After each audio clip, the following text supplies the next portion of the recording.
আপনারা কি অপরা একাদশী করেন? তাহলে একটা কথা শুনে রাখুন। শাস্ত্র বলছে এই একাদশী ব্রহ্মা হত্যার মতো মহাপাপ নাশ করে। কিন্তু 90% মানুষ পাঁচটি ভুল করে, যার জন্য উপবাসের কোনো ফল পান না। আজ যদি পুরোটা শোনেন তাহলে বুঝবেন শাস্ত্রে আসলে কি লেখা আছে আর কিভাবে করলে সত্যি ফল পাওয়া যায়। তবে ভিডিওর বিস্তারে প্রবেশ করার আগে আপনাদের সবাইকে দেবালয়ে সুস্বাগতম। যদি আজকের ভিডিওটি ভালো লেগে থাকে তাহলে লাইক, শেয়ার, সাবস্ক্রাইব এবং কমেন্ট করতে কিন্তু ভুলবেন না। আমাদের স্কন্দ পুরাণ ও পদ্ম পুরাণে অপরা একাদশীর উল্লেখ পাওয়া যায়। জ্যৈষ্ঠ মাসের কৃষ্ণপক্ষের একাদশীকে বলা হয় অপরা একাদশী।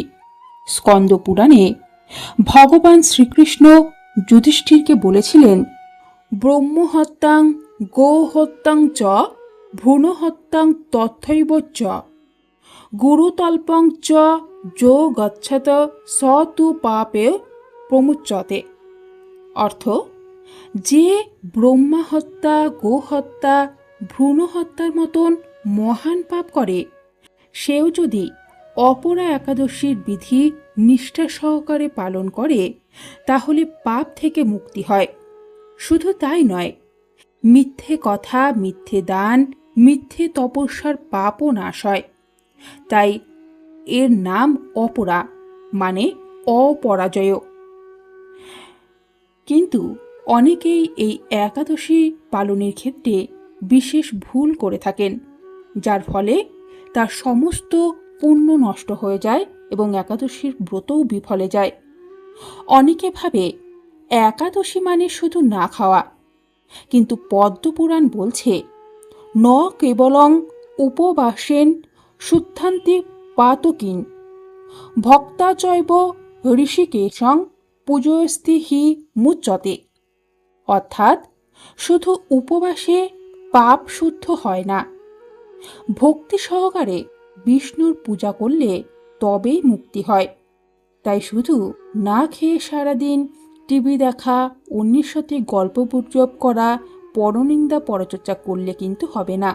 একাদশীর উপবাস যেহেতু ভগবান বিষ্ণুর উদ্দেশ্যে সমর্পিত, তাই একাদশীর উপবাস করলে বিষ্ণু সহস্র নাম গীতা পাঠ করো, শ্রীহরি বিষ্ণুর নাম জপ করে যেতে হবে।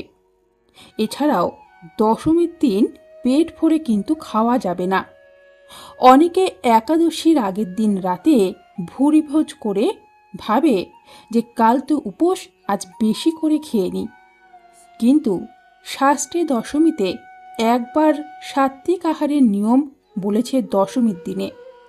বেশি খেলে একাদশীর ফল কমে যায়। এছাড়াও দ্বাদশীতে পারণ না করা। অনেকেই শুধু একাদশীর দিন উপবাস থেকে ভাবে যে একাদশীর উপবাসের পালন হয়ে গেছে, কিন্তু যারা একাদশীর উপবাস রাখেন তাদেরকে কিন্তু দ্বাদশী তিথিতে 12টার পর পারণ করতে হয়।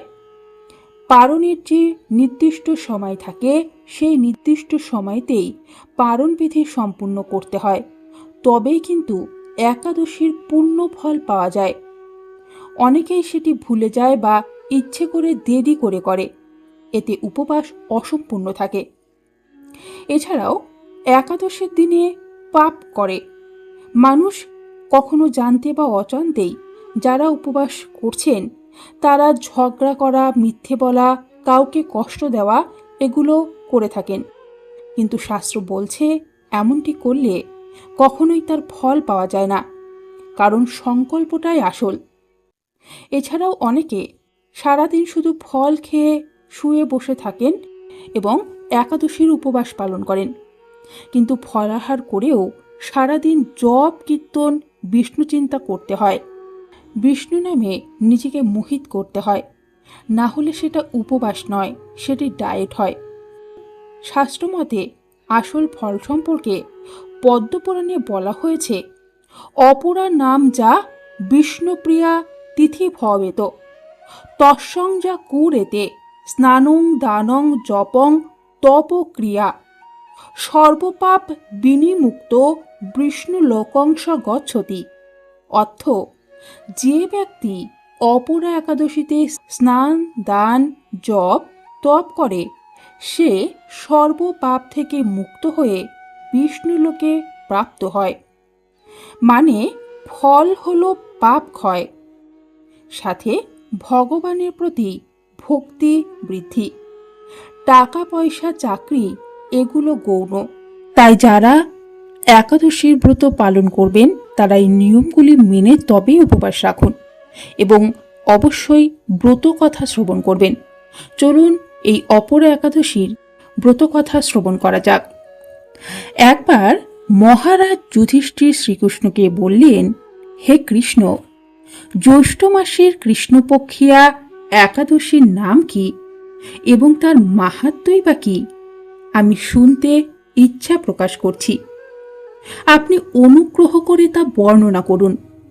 শ্রীকৃষ্ণ বললেন, হে মহারাজ, মানুষের মঙ্গলের জন্য আপনি খুব ভালো প্রশ্ন করেছেন। পৌরাণিক কাহিনী অনুযায়ী প্রাচীনকালে মহিধ্বজ নামক এক ধর্মপ্রাণ রাজা ছিলেন। ধর্মকর্মের কাজে মগ্ন থাকতেন তিনি।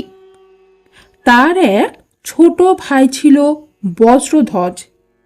সে অত্যন্ত নিষ্ঠুর ও অধর্মী ছিল।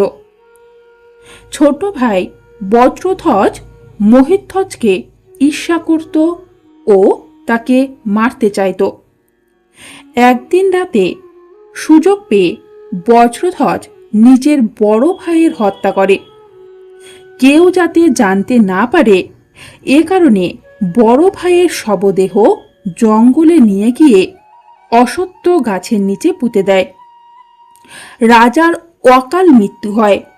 তাই মহিধ্বজ প্রেতাত্মা হয়ে সেই বৃক্ষে বসবাস করতে শুরু করেন ও সকলকে বিরক্ত করেন। একদা ধৌম ঋষি সেই গাছের তলা থেকে যাচ্ছিলেন। তখন রাজার প্রেতাত্মা তাকেও বিরক্ত করেন, কিন্তু ঋষি তপোবনে প্রেতাত্মাকে কাবু করেন। উৎপাতের কারণ বোঝার চেষ্টা করলে তিনি জানতে পারেন যে রাজার অকাল মৃত্যু হয়েছে। এরপর তিনি আত্মাকে অশ্বত্থ গাছ থেকে নামিয়ে পরলোক বিদ্যা সম্পর্কে জানান। রাজার আত্মাকে প্রেত যোনি থেকে মুক্তি দিতে ধৌম ঋষি স্বয়ং জ্যৈষ্ঠ মাসে কৃষ্ণপক্ষের একাদশীর ব্রত পালন ও ঘোর জপ করেন, যার পূর্ণ প্রভাবে মহিধ্বজ প্রেত যোনি থেকে মুক্ত হন। এরপর রাজার আত্মা ঋষিকে ধন্যবাদ জানিয়ে স্বর্গে প্রস্থান করেন। ধর্মীয় ধারণা অনুযায়ী এই একাদশীর ব্রত পাঠ করলে ব্যক্তি সমস্ত পাপ থেকে মুক্তি পেতে পারেন। তাই আপনারাও যারা এই একাদশীর ব্রত পালন করছেন তারা অবশ্যই আজ একটিবারের জন্য হলেও এই একাদশীর বিশেষ ব্রত কথা শ্রবণ করবেন। ভালো থাকবেন, সুস্থ থাকবেন। ধন্যবাদ।